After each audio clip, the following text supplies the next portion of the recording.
से विराम दी जाएगी। श्री सुखदेव जी महाराज राजा परीक्षित को समझाते हैं कि आज की कथा शेष और रह गई है।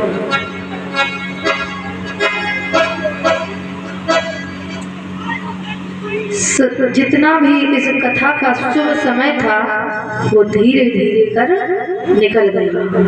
7 दिन तक हम आपको लगातार एक ही बात समझाते रहे, कथा में समय से आइए, कथा को श्रवण कीजिए, क्योंकि ये गंगा जब जीव के कई पुण्य उदय होते हैं, जन्म जन्मांतर के पुण्य उदय होते हैं, तब कभी इस गंगा में स्नान करने का अवसर मिलता है, इस कथा को श्रवण पान करने का अवसर मिलता है।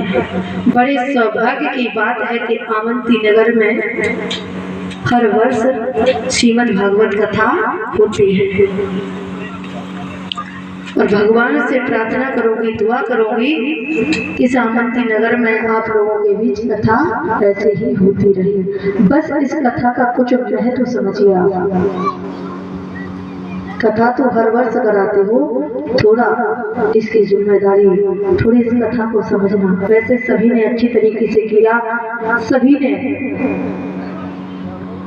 आनंद के साथ ये जो दिन थे कथा के साथ धीरे धीरे व्यतीत कर दिए। आज कथा का विराम दिवस है।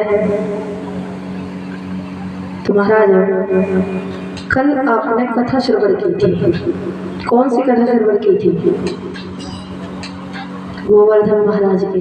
अभी गोवर्धन महाराज विराजमान है तो तुरंत याद है, और कुछ लोगों को तो और भी ज्यादा याद होगा। क्यों? कथा तो आज की है, कल से आदत खत्म। कल तो खींच के पूरी मारो बस। भंडारे की तैयारी में लगे हैं लोग।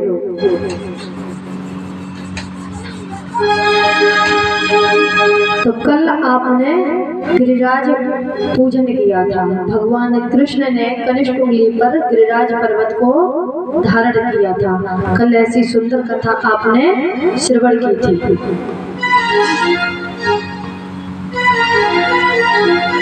किसी ने भगवान श्याम सुंदर से पूछा, कन्हैया तू बहुत छोटा है, तेरे अंदर इतनी शक्ति कहाँ से आई जो तूने गिरिराज को अपने उंगली पर धारण कर लिया?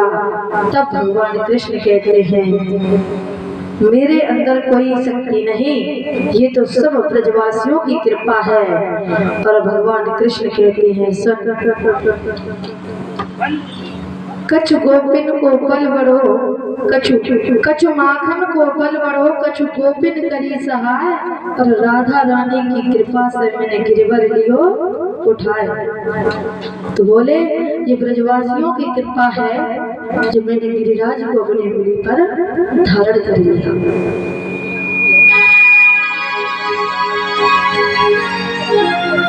इसी गिरिराज पूजन में जब भगवान ने कनिष्ठ उंगली पर गिरिराज को धारण किया था तो ब्रजवासियों में एक सखी थी जिसका नाम था माधवी सखी। ये माधवी सखी बरसाना से थी। इनका विवाह वृंदावन में किसी ग्वाले के साथ हुआ था। पहले विवाह बालकाल में कर देते थे और विदा रोक देते थे, समय आने पर विदाई होती थी। तो आज वृंदावन का वो ग्वाला बरसाने से विदा कराने के लिए जाता है, लेकिन वो ग्वाला भगवान कृष्ण का मित्र था। भगवान ने कहा, भैया आज तैयार होके और ये बैलगाड़ी लेकर कहाँ जा रहे हो? बोले आज हम अपने ससुराल जा रहे हैं विदा कराने के लिए। तो बोले विदा कराकर जब आओ तो भाभी का मुख हमें भी दिखाना है। ब्रजवासियों का मानना है कि कन्हैया की बड़ी हट थी। ब्रज के अंदर जो भी नई गोपी आती थी भगवान उसका मुखड़ा सर्वप्रथम देखते थे। तो आज भगवान ने अपने मित्र से ऐसी बात कही, बोला ठीक है, जब तेरी भाभी को लेकर आऊंगा तब तुझे मुख दिखा दूंगा। अब ये पहुंचे बरसाना, इधर बरसाना में, हाँ नीचे रखो चौकी पर। बरसाना में जब पहुंचे तो वहां माधवी की माता ने इन्हें सब कुछ समझा दिया था कि जब तू ससुराल जाए तो बड़ी सावधानी से रहना।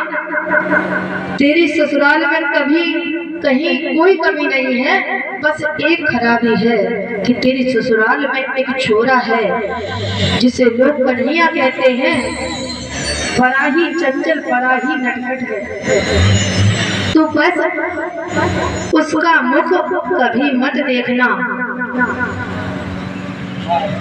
उसका मुख कभी मत देखना, यही तेरा धर्म है।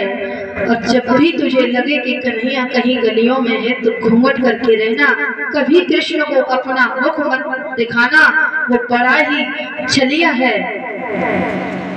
आज माधवी को माधवी की माँ ने समझाया और समझा करके विदा कर दिया। जब विदा करके वो ग्वाला अपनी पत्नी को वृंदावन अपने नगर में लाया है तो भगवान पहले ही इंतजार में बैठे थे। बोले भैया भाभी को मोहरा दिखाते हैं। जब ये बात कही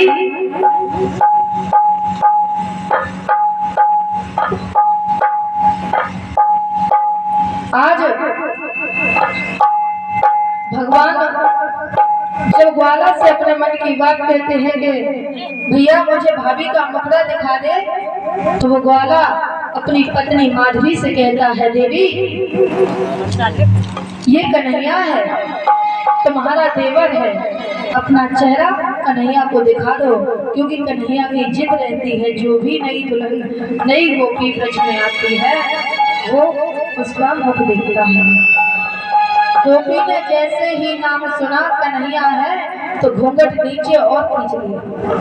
भगवान बोले अरे ये क्या करते हैं, चेहरा दिखाने को कहा है तो घूंघट और खींचती है। भगवान बार बार कहते हैं लेकिन उस गोपी ने चेहरा नहीं दिखाया। भगवान ने मन में सोचा आज के बाद अब हम तेरा चेहरा नहीं देखेंगे। गोपी ब्रज में रहने लगी। जब भी कन्हैया की आवाज सुनती या लोगों में चर्चा होती कन्हैया आया है, उसी समय गोपी अगर घर के बाहर हो तो तुरंत घर में चली जाती। कहीं कन्हैया मुझे देख ना ले, कहीं मेरा घूंघट खुल ना जाए। आज जब गिरिराज का पूजन हुआ, जब ब्रज में मूसलाधार बारिश हुई तो सारे ब्रजवासी कृष्ण की शरण में गए।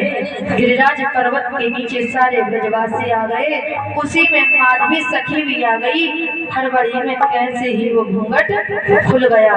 और आज काफी समय के बाद माधवी सखी ने भगवान कृष्ण की सुंदर झांकी का दर्शन किया, सुंदर छवि को निहारा और कहा, पूछा गोपियों से ये बालक कौन है? तो गोपियों ने कहा ये वही बालक है जिसका पर्दा तो आज तक करती थी, ये वही कन्हैया है। उसी समय गोपी के हृदय में बड़ी पीड़ा हुई और कहा माँ तूने मेरे साथ अच्छा नहीं किया, ऐसी सुंदर झांकी का दर्शन आज तक मुझे होने नहीं दिया। माधवी सखी ने मन ही मन प्रण ले लिया कि अब तो मैं केवल कृष्ण का ही गुणगान करूंगी। इस जन्म में मुझे मेरी माँ ने इस सुंदर झांकी का दर्शन करने से रोक दिया था, लेकिन मैं प्रण लेती हूँ अगले जन्म में सारी लोक लज्जा त्याग कर मैं केवल गोविंद का गुण गाऊंगी। ऐसा प्रण किया तो बताया जाता है यही माधवी सखी अगले जन्म में मेरा हुई है, जो सारी लोक लज्जा को त्याग कर कृष्ण के गुणगान में, कृष्ण के भजनों में खोई रहती है, कृष्ण का नाम लेकर नृत्य करती हैं, भजन करती हैं, संतों के साथ बैठती हैं। ये वही माधवी सखी है जो कि मीरा के रूप में अवतार लिया है। इस प्रकार से मीरा के जन्म का जो कारण था वो मैंने आपको बताया। आइए एक भजन और